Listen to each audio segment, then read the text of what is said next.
Are relationship doubts normal? Well, the short answer is yes, but the real question is, when should I listen to my relationship doubts and when should I ignore them? Whether you're deciding to move in together and having doubts, or you've been together for 10 years and wondering if it's time to go your separate ways, relationship doubts can crop up at any point in a relationship.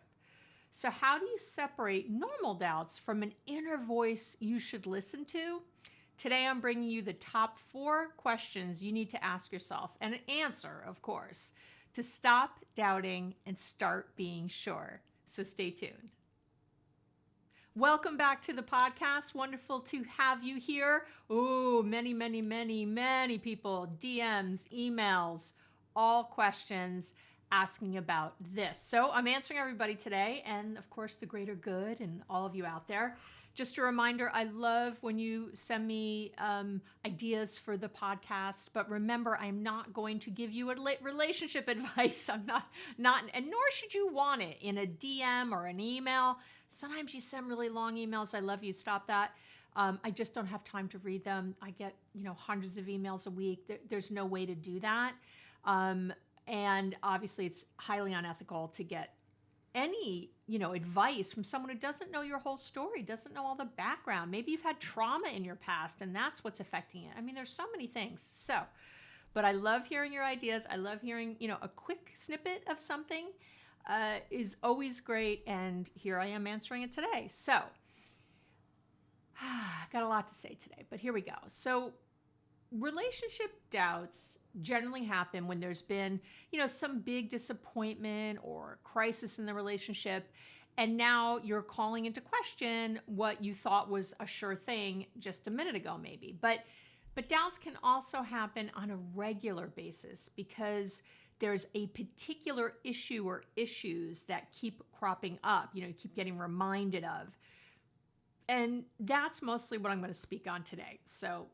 But even if you have very occasional ones, this will really answer it. An occasional doubt is relatively normal, but again, excessive doubting can really bring a lot of harm to your relationship because it becomes the central feature and has you questioning everything. So that becomes a big problem. And before I jump in, let me tell you a big reason maybe not to worry. You might stop listening in a moment. So one of the things I hear a lot from my clients and other people is that they find themselves occasionally attracted to someone else. Don't worry about it. Even in the deepest, sexiest soul relationship that you could have on this earth, it's normal to continue to find other people attractive. It just is. And it's not a sign that you're with the wrong person. Now, if you're obsessed with a particular person and can't stop thinking about them, that's a horse of a different color. Why do we say that? We say that here in the United States. Does anybody else say that? I want to hear. Comment under the video. If you're watching on YouTube, please like and subscribe. We're really building our YouTube audience, which is exciting for me. And when you comment under there, it's something I can answer, a lot, and I love that. But anyway, so the obsession is a bigger problem. If that's happening, I would say this is a sign about you, not necessarily about the relationship or the other person even being wrong for you. If this is you, it's important for you to pay close attention to everything I'm teaching today. So let me just say that. All right. So let's get into the answer to overcoming relationship doubts and making a decision you can stick to. And it's about asking yourself some important questions. And you can do this on your own with a therapist, or I would say possibly one very trusted friend, but it has to be a friend who's willing to help you explore your thoughts and feelings. It has to be a friend who isn't going to give you opinions and advice and suggestions. It has to be someone who will ask you questions and help you explore, open up, not narrow down. Does that make sense? Or, not narrow down too quickly, I guess I should say. You do want to narrow down, but you don't want to do it right away. It shouldn't be their feelings about it. You should be in a space where you can really explore your own feelings about it. And if let's say you're having doubts about your current boyfriend and your friend hates them, that is not someone to ask. That's not someone to do this with. They have an agenda, even if they say they don't. Come on, their feelings are going to get in there. That's why I really say either do this yourself and just be really, truly honest, or find a therapist to go through this with. Okay, so as I said earlier, I've got there are four big questions I want you to ask yourself, but within each big question, I'm going to give you a bunch of smaller questions to help you really get to an answer. You know me, I'm all about actionable tools and tips. So this is going to help you really narrow down. And I want to remind you that, as always, especially with this episode, I always have a corresponding blog post for almost, I would say 99.9% of the episodes I do a corresponding blog post. So you can just go back. If you don't want to listen to the whole episode again, if you're driving or doing something or busy when you're doing this, you can just go back, search on the website for this same one and the same episode. And there's going to be a whole blog post there with all these questions, and you can just copy and paste at your will. But I will say, if you're sitting still while you listen, pause this right now, go get something to take notes. Right? Go take some notes. And a good shout out here to my journals on the website, which I've love how they're designed. If you're looking for a nice new journal, spiral bound, because I love spiral bound, you can find them on my website if you want to find another way to support me. Okay, and support yourself because they're fabulous. All right, question number 1. Ask yourself, is this a me thing or a them thing? So many, many, many times I have worked with clients who have relationship doubts. And through our work together, they come to realize that their doubts are about them, not their partner. Yeah. If you have constant wavering, it is often because it can be due to an underlying mental health issue. Anxiety will make you constantly waver. Depression will make you constantly waver. So you could have some underlying mental health issue. If you have a personality disorder, that could be playing a role. Or you could have unresolved trauma, which is playing a role. So it's really important to look at any patterns you might have. That's how I sort of get at this. So let's talk about some smaller questions to ask within this big question. So you might ask yourself, the first thing I tell clients to ask themselves, or I do with them, is, do you always have doubts in your relationships? Is this a pattern? Is it a theme? Does this show up in all kinds of relationships and not just romantic ones? So some people find that they always have doubts, no matter what, everywhere, every relationship, every kind. Other people find that they're very sure at work, let's say, but have a lot of doubt in their relationships. Again, none of this is, yes, you're correct in your doubts. We're not doing that. We're trying to explore. So you answer these questions, and as you do that, as you journal, and I did an entire episode on journaling, you can go back and listen to that too. I'll link to it in the show notes and on the blog post page. But if you're, and I'm going to write that down because I might forget. I know I'm doing that as we talk. But you can, if you want to journal, you don't have to journal like for hours, take a few minutes, write some bullet points. That's all it has to be, but really going deep on this.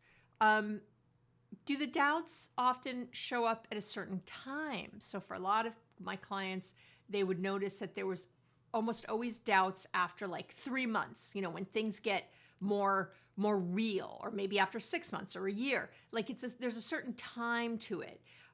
Where maybe the newness has faded and now you're wondering because you're really left with the person. I want you to ask, where are these feelings coming from? And again, journaling is the way to do this because I explain it all and the research behind it in that episode, but just thinking it is different than actually writing it down. So you don't have to use the word journal. You can just write it down, but take 5 minutes, set a timer for 5 minutes and answer that question. Where do I think these feelings are coming from? And try to do your best. If you're always saying, well, it's because he did that or she did this, try to think a little deeper than that. So they did that or this, but why does that bother you? Go deeper. You could ask yourself, do I have a fear of commitment? What does your history of commitment look like? Again, not in just romantic relationships, but I'm thinking of a client right now who he was having a lot of doubts in his relationships. And when I was asking him these questions about commitment, he was someone who changed jobs a lot. I don't, and a lot is subjective, I guess, but he moved jobs a lot, which also was meaning he was moving homes a lot. So he would get an apartment and move. He would get here and move. That was happening a lot for him. And I not to project, but that used to happen to me. I had a real commitment issue for years, and I would get in relationships. For me, it was around 18 months. And once that happened, of course, the other person was usually like, hey, let's get married or let's do the next step. And that's when I would be like, I have to go. I'm out of here. And I would move often. I moved all the time. I moved countries. I moved states. I moved a lot. And so there was obviously a commitment issue, right? Like in general, in my world. And it was just showing up in different ways. Jobs too. I've stayed maybe a couple years and go,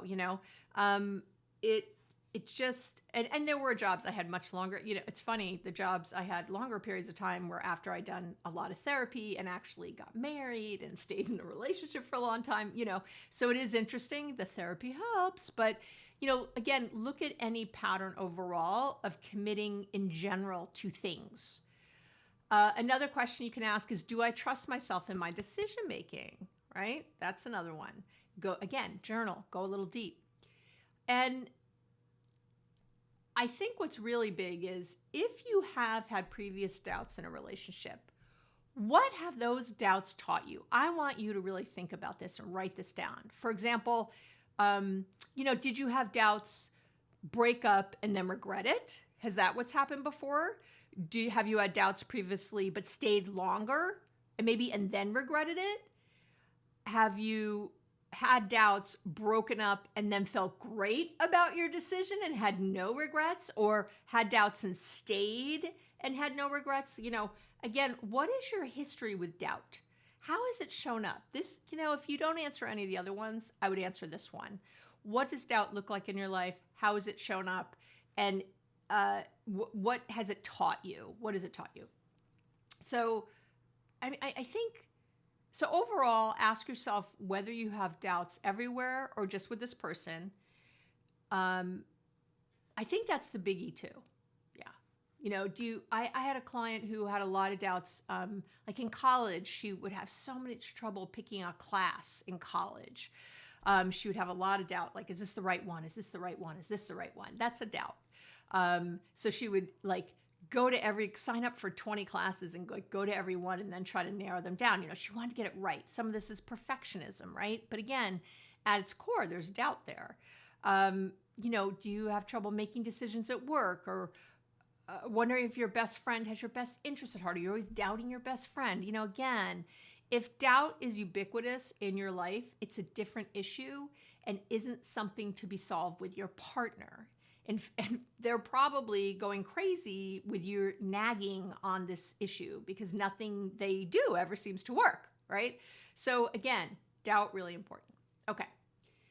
Number 2, the second question is ask yourself, what do I truly need? Need, not want, need. In my experience, most people aren't truly clear on what they need in a relationship. They meet someone, you're attracted, you get along, you jump in with both feet. Oh, this is it. This is great. Everything is wonderful. Then a few months in, again, as things start to get really real, suddenly you start having doubts. Suddenly these doubts are creeping up. And, it's not called being blinded by love for no reason. That is what, I've done other episodes on limerence and what happens with our neurotransmitters in the early stages of relationship that make us overlook a lot of things. So it's important to identify where these feelings are truly, truly coming from. It's easy to say, oh, I'm having these feelings because my partner did X, or because they said Y. But then you have to ask yourself why this particular thing bothers you so much that you're doubting the relationship. It's not a given that whatever it is would bother, well, that would bother anybody. I hear my clients say it all the time. No, it wouldn't bother anybody. There's things that bother me that don't bother other people, and vice versa, of course. So there's a reason it bothers you. You got to identify why it's bothering you at this level that you're doubting. Obviously this is working on self-awareness and introspection. It's really about getting crystal clear on what you need. Need, not want. So, and having said that, I want to be clear that there is no perfect person for you. There are no soulmates. Abby, no, there are no soulmates. I love Gary and think we are so beshert. Beshert is like meant to be, like great, whatever. But there are no soulmates.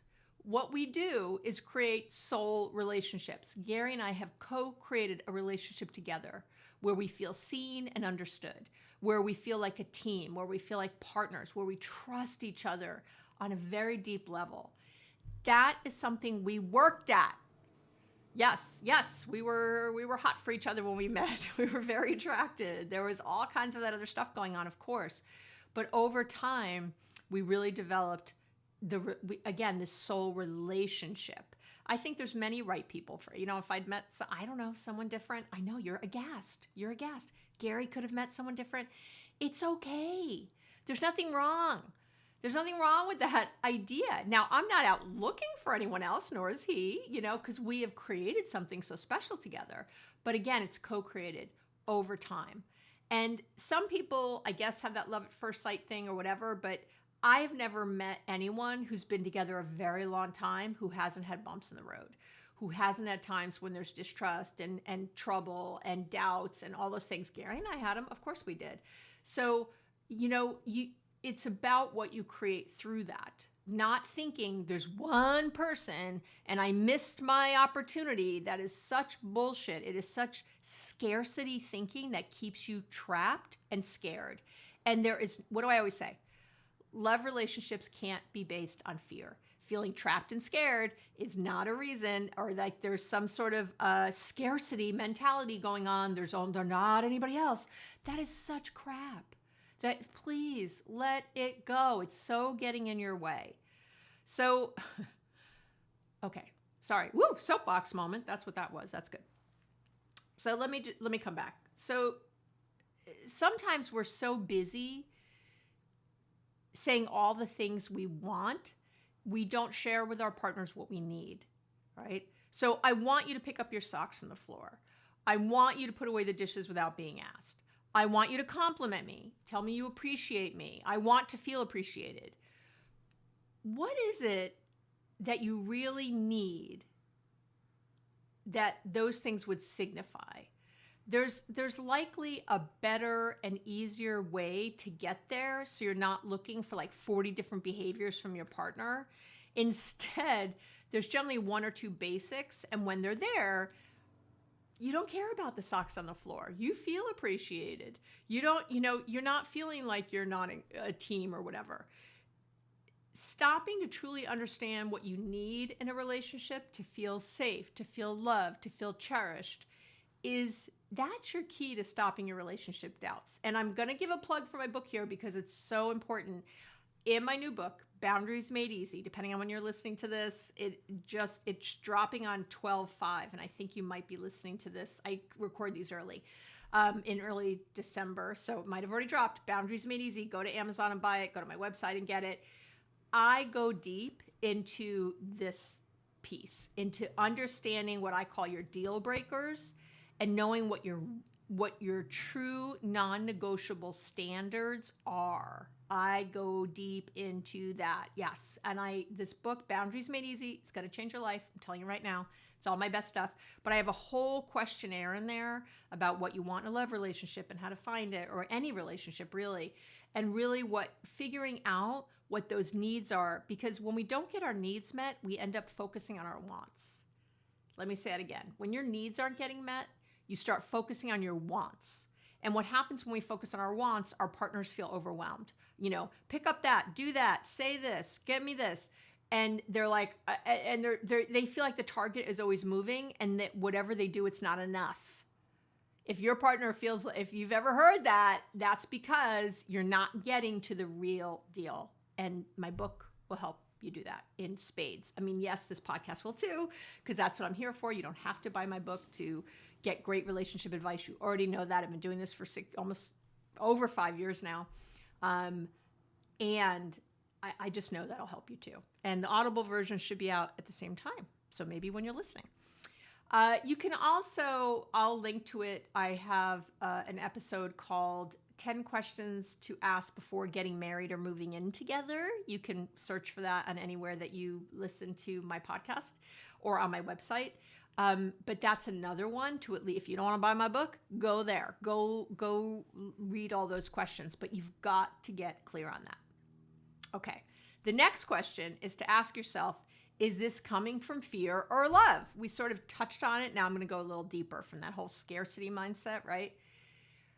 So you might be having doubts because it's actually fear that's keeping you in your relationship, not love. I know this is hard. I'm not saying that you don't have love. I'm not saying you don't love this person. There's not a lot of wonderful things in this relationship, but I'm saying what's keeping you is fear-based. And because of that, your inner voice is popping up over and over, telling you to move on or make a change or do something. But because you're not looking at those deeper issues I just talked about, really identifying what you need, you keep dismissing that voice instead of listening to it. So it keeps popping back up, keeps coming up. So your question is fear keeping me in this relationship? Is fear keeping me in this relationship? And you can tell it's fear keeping you if you're thinking things like, what if someone better comes along? That's like all these doubts coming from that. What the hell? Clearly you haven't identified what you really need, because otherwise you wouldn't think there was someone better coming along. Here's what I hear a lot. I've already put in so much time. I don't want to start over. What if I never find anyone again? Oh, this is my last chance at love. There's that fucking scarcity again that makes me absolutely crazy. Makes me want to tear my hair out. Because not true. Here's another one I hear a lot. What if we break up and then they find someone else right away and they're all happy, but I'm alone and miserable? This is what keeps you in the relationship? That's not love. That's not love. That's fear. That's not wanting them to have love. That's just your fear keeping you there. That's spite. It's spite. It's terrible. So no. You don't. That's why you're having all the doubts, because all of this stuff is really what's at the core. Your inner being knows that, and you are not living in integrity. You are not living in honest. You're not in the relationship honestly. You're not. And by the way, the other person deserves better, but mostly so do you. You want to be in a relationship where not all your needs are met. Give me a break. Gary doesn't meet every need I have. That's why we have multiple, like friendships and family and other people that might meet that. But he meets the needs I need in a love relationship, in my romantic partner, in my partner in life. He meets those. So is he perfect? No. Am I perfect? Apparently not. I know you find that hard to believe. But that's not what we're looking for. Perfect is unattainable. So again, when you know what you really need, the superfluous things, the extras that you think you want, they go away because you really focused on what you need, and that's what you're getting, and it feels good. So when that other silly thing does come up, I wish he would give me a card for no reason. This comes up sometimes for me with Gary. I love getting cards and him writing in them. He doesn't do it. I don't get cards. It's okay. He shows me in a million other ways. I just would love a card, but he doesn't do that. So it's okay. He's not perfect, but he's so great in all the other ways. And I feel so loved and cherished that I can let the card go pretty easily. I really don't focus. It took me a minute to think of something. I was like, what is the thing I always ask? And I don't always ask him for it. I really don't anymore. We're at the point where I tell him, when you do give me a card, I want a card on our anniversary, and I don't need gifts, but I want a card, and on birthday. I want cards. Valentine's Day is nice, no gifts, but like a nice card that really means something to you. And I always tell him, you have to write words in it. So he's very good. Those are the 3 days a year. He gets me a card, which is fine. And it really means something. And he takes a long time picking them out. It's so sweet. He often gets me like the perfect card. You can tell from what's written. And then he writes in it his feelings for me. And that feels really good. And that's what it is. It'd be nice to get them all the time, I guess, but there's other ways he shows me. And I pay attention to those, not this thing I think I want for whatever reason. So I want you to pay attention to how you feel day to day in this relationship. Pay attention day to day. I don't mean in moments of like, woo, it was great. We went out on date night the other night. We went on vacation. I don't care about that shit. Nope. I mean day to day, all day long, in your days. How do you feel when you think about the other person? How do you feel when you're in the room together? If most of the time you're feeling insecure, worried, anxious, scared, disinterested, annoyed, resentful, upset, this is a relationship based on fear, not love. And I highly suggest you working with a therapist to get at the real reason for those feelings. Just because you have them now doesn't mean you're supposed to break up tomorrow. It means you're supposed to look at this. Maybe you're just focusing on the wrong things. I don't know, right? I could spend all my time focusing on what Gary doesn't give me, right? But I don't, because again, but I know my needs, like I said, so important, and those are getting met. Do that work, really figure that out. And if those, I call them the deal breakers, if those aren't being met, that's a different issue. And again, I wouldn't say break up tomorrow unless you've been together 2 months. I don't think you need to go to therapy if you've been together a month or 2 months or 6 months, then just get out. But I know I'm saying it. Just get out. Just if you're real things, don't ever stay in a relationship based on potential. Don't stay, because that's again fear-based. Oh, but he could, or he's going to, I have so many clients who come to me, they break up with someone. It's often the women, although men do it too. But I'm thinking of a few women in my head who they broke up with and then the person is on Facebook with their brand new girlfriend and they're getting married the next day. And, that's it. And, oh, I fixed him and now he's off with someone else. Just stop looking. Just stop.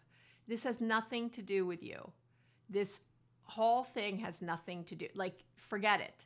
It does not detract, again, it's fear-based, from the reasons you said goodbye, right? Come back to your reasons. Remember why. Okay. The next question to ask yourself is this a trust issue? Okay, so now I discussed the 3 pillars of trust in a few episodes, most recently in episode 201, which again, I'll link to in the show notes. And the 3 pillars of trust are integrity, competence, and goodwill. I go deep on how to build honesty and trust in your relationship in 201, but let me just say this here really, to give you something here. So integrity is all about honesty. Are they saying something so you won't get upset? Are they trying to manipulate you to get, their way or avoid a conflict? Are they saying they feel one way, but you think they really feel another? Are they telling you outright lies? Overall, integrity is about, do you believe what your partner is telling you? The second pillar is competency. So these 3 things are what make up trust. There's 3 things, and they work in tandem like a constellation.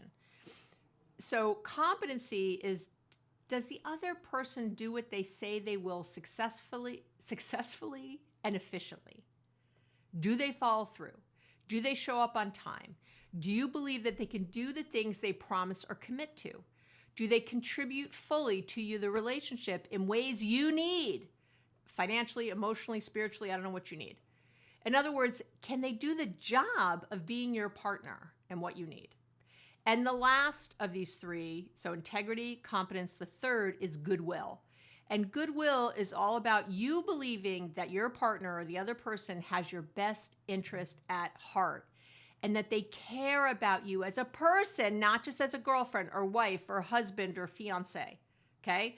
Not just the role you fulfill, but as a person. Do they express empathy or compassion for your feelings? That's a good one. Do they use things you've confided to them against you later? Big problem. Do they treat your concerns or problems as a we issue and not a you issue? I know. Do they treat you as a team in public, especially, but certainly, I shouldn't say especially, in alone or in public? So if do they join in with other friends and tease you in public, or think it's funny if you're embarrassed by something when out, somewhere? Not good. In other words, do they have your back, and do you feel like a team? I mean, that's really what I'm talking about here, right? That's the thing. Those are the three pillars or the constellation of trust, okay? And so you were answering all those questions to see, do we have trust going on? Are they here? And what I do love about the pillars is that sometimes you might trust someone completely in one area but not another. So it's great. You can kind of work on the one area where you're having trouble. All right. And so those are my big questions, but I'm going to give you, I know, and all the sub questions, but I'm going to give you some last questions. Okay. Just some other questions to ask and answer to get at the real reason for your relationship doubts. Because you know me, I'm always over delivering. Could have stopped there, Abby. No, I have more.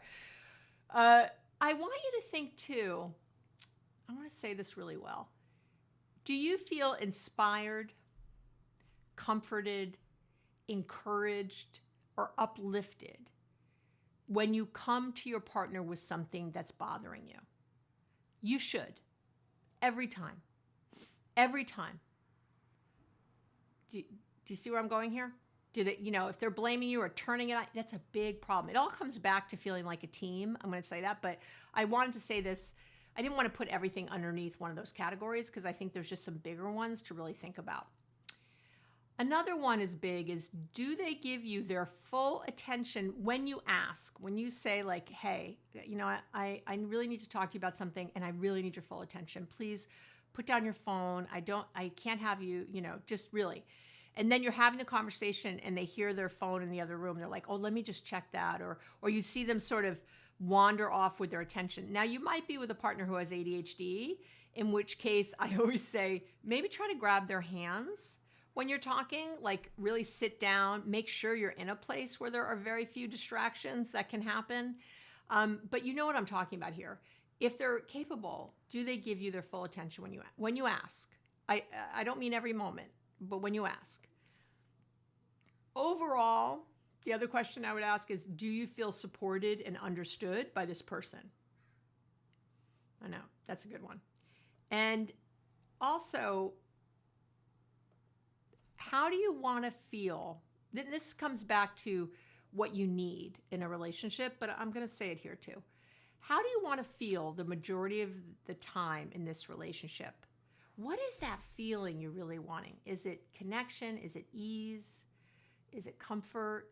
Is it safety, security? Like, what is that? And then, is that happening on a consistent basis? Not a perfect basis, but a consistent basis.